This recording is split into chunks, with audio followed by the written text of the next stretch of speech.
Hello guys! So, today's video po, ipapakita ko po sa inyo yung mga kaganapan na nangyari po sa JS Prom po ng Concepcion National High School po sa Concepcion, Romblon or sa Sibali po. So, ganyan po kaganda yung mga gown nila. May iba't ibang color po. May color black at saka meron din pong blue. So, different color po.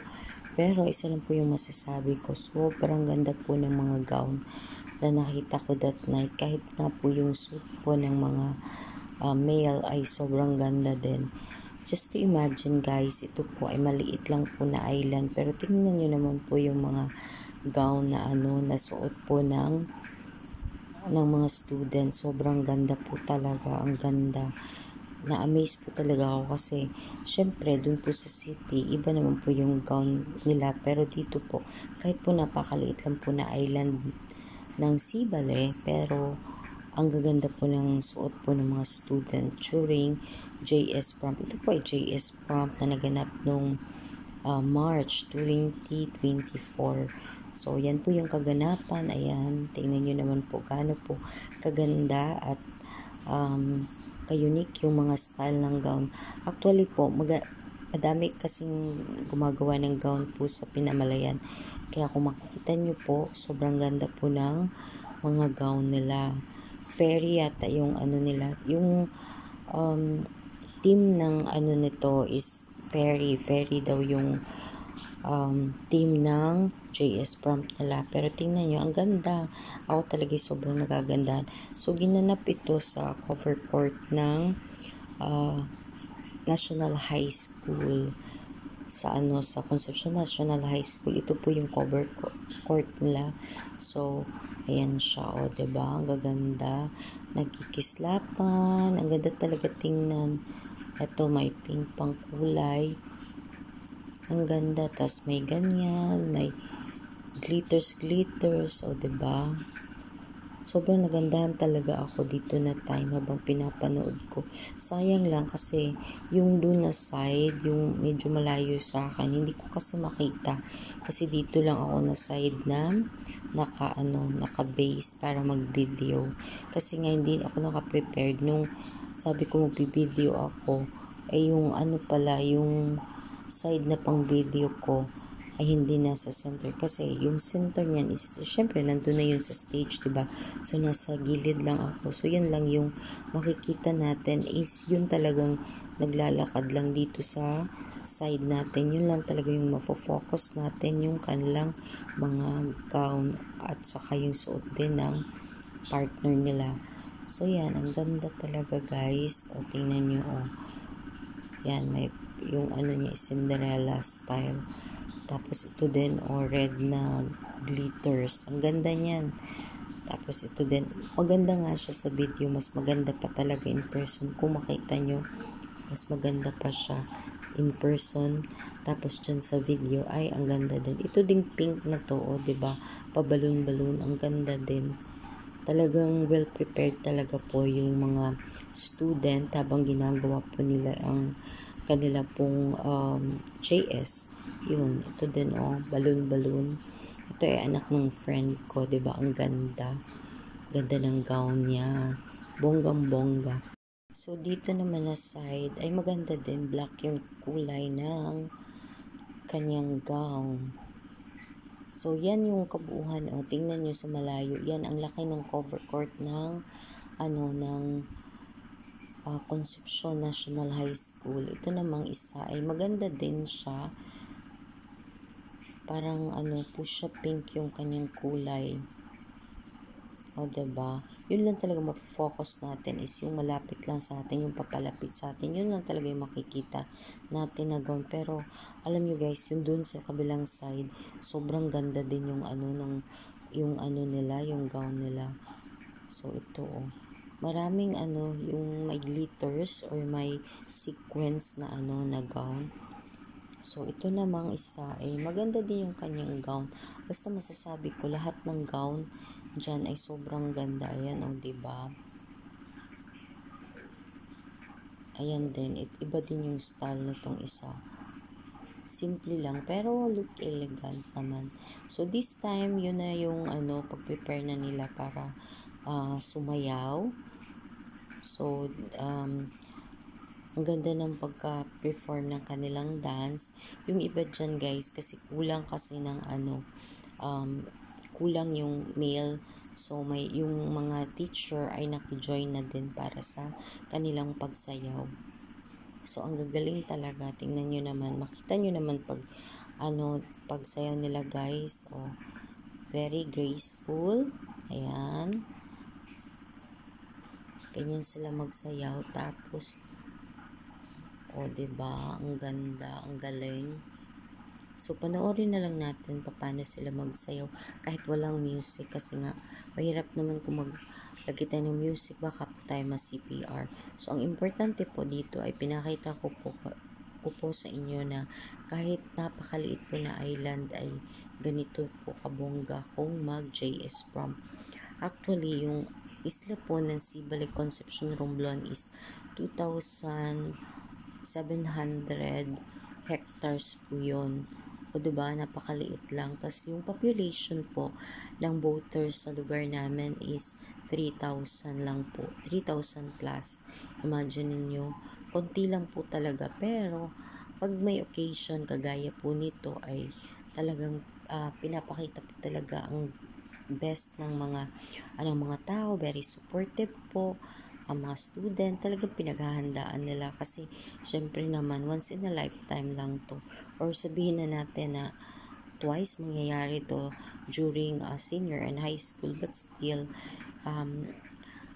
napaka-excited pag nangyari to sa ating buhay kasi nga high school life is the best experience na masasabi natin kasi doon lahat yung mga excitement, 'di ba?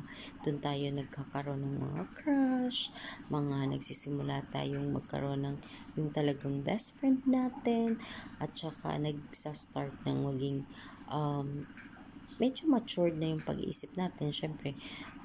Pero that is the stage na teenager tayo, tas nag-aano na tayo, nagsa-start na tayong mas maging mapag-isip sa mga desisyon natin, although hindi pa tayo fully matured, but that is the time po, yung high school na talagang lahat ng excitement nandyan po talaga. Naalala ko yung high school days ko na masaya ang high school days ko, although medyo serious ako kasi nga I need to compete dun sa grade. Kailangan ko kasing maging nasa top 5 lagi. So, yun. Awa naman ng Diyos during my high school is nag-graduate naman po ako na nasa top 3 sa school namin. So, happy, very happy. O, diba? Napaka-graceful nilang magsayaw. So, habang pinapanood ko nga to, ay nare-recall ko po yung yung high school. I still remember pala. During high school, yung naglalight po ng mother candle nung JS prom po namin. That time I'm senior high na po ako noon. Not senior high kasi noong time na yun is wala namang senior high. I mean, 4th year, senior ang tawag doon. Nasa 4th year po ako. So, ako po yung napiling kumanta ng song po habang naglalight po kami ng candle. So, ako po yung naglight sa mother candle din. Habang kinakanta ko po yung song, sila po naman ay naglalight din po ng light doon galing sa mother candle. Yun. So, isa yun sa pinaka hindi ko makalimutan na experience during JS Prom nung 4th year na ako. Nung 3rd year naman kasi hindi ako masyadong basta I just wear pink. Yata nag-rent lang yung nanay ko that time. Basta very simple lang. Tapos nung 4th year ako, nagpagawa talaga ang nanay ko ng yung sinuot ko. Hindi siya gown, para siyang terno lang siya na yung silk. Pero ang ganda. Nasaan na kaya yun? So, yun nilagay ni nanay, no? Parang, nga pala, hindi pala yun namin makita kasi, syempre, nung time na yun pala sa Butuan, nasunugan kami. Kaya, yun, maybe isa din yun sa nasunod dun. So, sad na hindi ko nakip. So, ito naman yung changing partners na pag-dance, diba? Ang gagaling, tingnan nyo, Yan, changing partners na nag-ikot-ikot sila. Ay, nakaka-proud talaga. Nakaka-proud na ganito yung nangyayari habang na-witness mo yung ganitong klase ng event. So, I'm not sure kung mawi-witness ko pa to next year kasi nga hindi ko alam kung nasa Sibali ba ako or nasa Butuan or nasa kasama ko yung husband ko, hindi ko alam. So, treasure ko talaga na while I'm in Sibali, yun, I witness na ganito kaganda yung JS, o diba? Mas madami kasi to. Actually, sa isla, guys, mayroon dong may private. Yung private school doon, yung tinatawag nilang academy. Ang nagsusupport doon is yung Catholic Church, yun. Sila nagsusupport at ang dami scholar doon.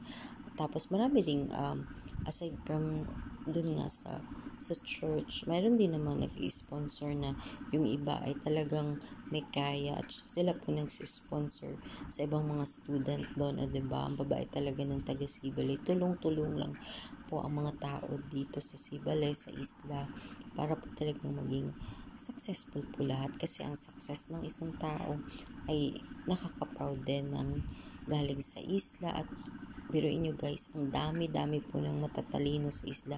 Kasi syempre nakaka-focus ka sa pag-aaral mo dahil nga walang mall sa amin. Tas wala nga dun yung yung car motor, single motor lang ang karamihan doon. So talaga yung paglakwatsa mo, saan ka naman maglalakwatsa? Wala ka naman paglakwatsahan kundi sa bahay nyo lang. Tas punta ka lang sa may tindahan or sa sa seawall, gano'n, o tinatawag ng boulevard, doon lang. Yun lang talaga yung pwede mong pasyalan. So, most of your time, nakakapag-study ka talaga. So, maraming mga student na galing sa isla na nakapag-aral sa UP, o diba, at saka sa iba-ibang places ng university dito sa Pilipinas. Kaya nakaka-proud, ang dami-daming matatalino sa isla namin. So, I'm proud to be Sibalinhon. O diba, tingnan nyo naman gano'ng kaganda. Even sa ganitong event, makikita talaga natin yung pagtutulungan ng mga tao para i-prepare itong event na to. Sobrang ganda. Super proud talaga ako na na-witness ko to at masasabi kong taga Sibali ako. So, yan, patapos na po sila. Preparing na lang sila sa kanilang pagkain.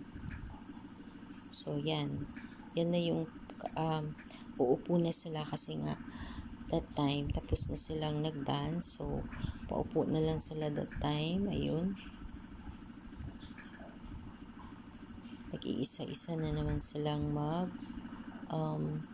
lakad. Yan na yung time na tapos na silang nagsayaw. So, prepare na din nila na na after mag-dance, syempre dadalhin sa upuan.